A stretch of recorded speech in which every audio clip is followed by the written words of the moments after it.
dear soul, welcome to Stories and ASMR. Tonight, I invite you to drift away with me. Let's leave behind the noise of the day and step gently into a world of quiet magic. A story whispered just for you to soothe your mind and cradle you into a deep, peaceful rest. Once nestled between ancient woods and gentle hills, there was a small village named Wren Hollow, a place where time seemed to slow down and every morning arrived wrapped in a soft mist, like a secret meant only for those who lived there. The village was a collection of stone cottages, each with ivy crawling up their sides and windows that glowed like golden stars at night. Wren Hollow was the kind of place where every face was familiar and every heart beat in rhythm with the earth. At the far edge of the village, where the fields melted into forest, stood an old house. It was not abandoned, though many thought it might be, because no one had seen its owner for years. Some said it was empty. Others whispered it was waiting. The house had a garden that ran wild, flowers and herbs blooming freely, climbing over broken fences and crumbling pathways. Yet even in its wildness, it was beautiful, like nature had decided to reclaim it tenderly.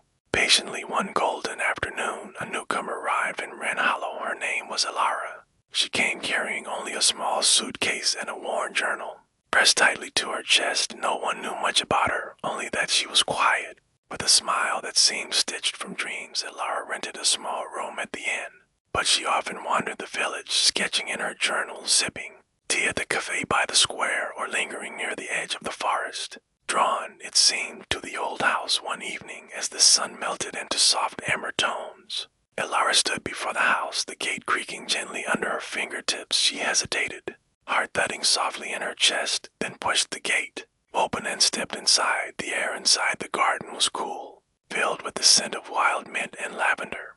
Every step she took stirred memories from the soil. She walked slowly, reverently, her fingers brushing the overgrown plants as if greeting old friends. At the doorstep, she found a key, rusty, heavy, almost waiting for her. Alara picked it up, feeling its weight in her palm, and without thinking, she slipped it into the lock, turned it, and listened as the door sighed open, welcoming her home. The house greeted Alara with a cool hush. Dust floated in the fading light, swirling like tiny spirits. The wooden floor creaked softly under her steps, and the scent of old paper, dried flowers, and forgotten time filled the air. She moved carefully through the rooms. Each space seemed to breathe around her, alive with memories she could almost hear if she stood very still. A chair near the fireplace, worn at the arms, a teacup left on a windowsill, catching the last golden rays of sun. Alara could feel it. This house had been loved and had loved back. In the hallway, she found a staircase, its railing wrapped in ivy that had somehow slipped inside. Through a broken window, the stairs groaned as she climbed them. But the sound was not frightening. It was more like an old song, a welcome back. At the top of the stairs was a small study lined with shelves heavy with books. Big volumes, their spines cracked and titles faded, whispered secrets from 100 years ago. In the center of the room stood a writing desk, simple but beautiful, carved with tiny birds along its edges drawn to it. Alara set her journal down carefully and opened one of the drawers. Inside, she found a bundle of letters tied together with a silk ribbon, delicate as spider web. Paper was yellowed, the ink faded, but the handwriting was elegant and sure. She sat by the window where the last light of day painted the walls in deep blues and soft purples. Slowly, reverently, she untied the ribbon and began to read. The letters were from a woman named Leora, addressed to someone she called my starlight.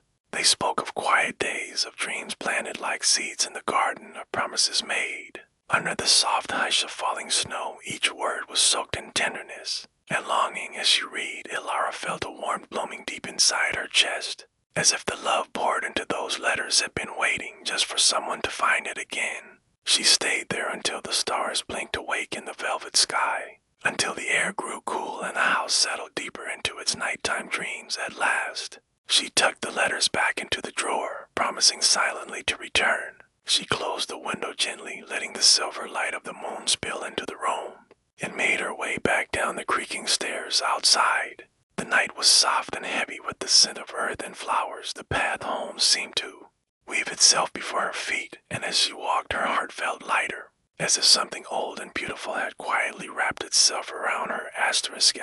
The next morning, Alara returned to the house. The mist had settled thick and low over Wren Hollow, every sound, softening every edge. She moved through it like a figure in a dream, her hand brushing dew from the gate as she passed. Inside, the house seemed to wait for her, not impatiently, but gently.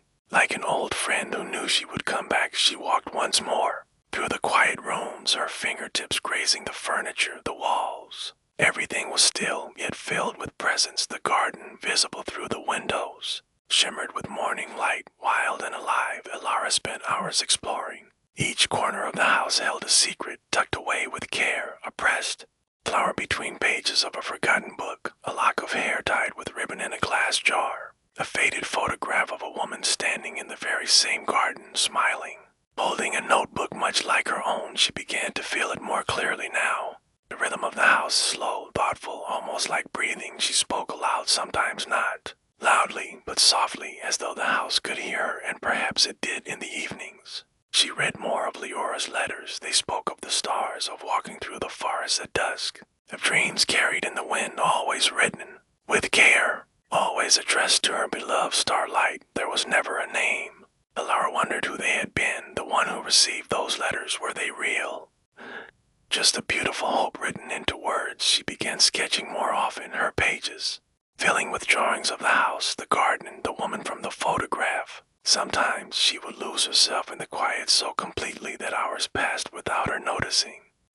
One afternoon, as she sat beneath the old plum tree in the garden, a single blossom drifted down and landed in her hair. She closed her eyes and smiled. It felt like a touch, a small gesture, a reminder that she was not alone. That night, as she prepared to leave, she turned at the door and looked back once more. The house, bathed in moonlight, looked almost new again, not because the paint had changed or the walls had healed, but because someone had come, someone had remembered, and perhaps that was enough. Asterisk, days passed, then weeks, and Elara returned to the house each day, as if it were part of her now, or perhaps she was part of it. She began to care for the garden, gently trimming back the wild vines, planting new seeds where the earth had grown bare, but she never tamed it too much. The wildness was part of its beauty, a living memory of all it had seen inside. She cleaned the windows, letting in more light, dusted the shelves, arranged the books, by instinct rather than order. She even found an old kettle tucked away in the kitchen,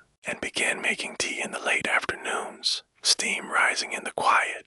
As the golden hour unfolded outside, the house seemed to hum with life. Again, not loudly, just a soft presence, like a cat sleeping nearby, like the slow curl of smoke from a candle's wick. One morning, while organizing a box beneath the stairs, Elara discovered a small notebook, wrapped in cloth. Its cover was worn smooth, and when she opened it, her breath caught. It was not Leora's writing, it was someone else, and every page was filled with sketches of her, Elara. There she was sitting beneath the plum tree, standing at the garden gate, leaning over the writing desk with a distant look in her eyes, but these were not drawn recently. Paper was old, the ink faded, and yet the likeness was clear, unmistakable. She stared at the drawings, her fingers trembling slightly as she turned the pages. On the last one, her image looked back at her, seated at the desk, smiling. Softly, the light from the window behind her. Beneath it, a single line had been written. I will find you again in every time, in every dream. Elara sat there silent, her breath slow and steady. Somewhere deep inside her, something stirred, something ancient and familiar. She closed the notebook gently, holding it to her chest, and for the first time in a long while, she let the stillness around her settle, not just around her, but within her. The house didn't need her story to be new, it only needed it to be true. And maybe, just maybe, this had always been her home, through lifetimes and long-forgotten days, through letters and sketches and promises whispered to the stars. She was not a stranger here. She had simply come back.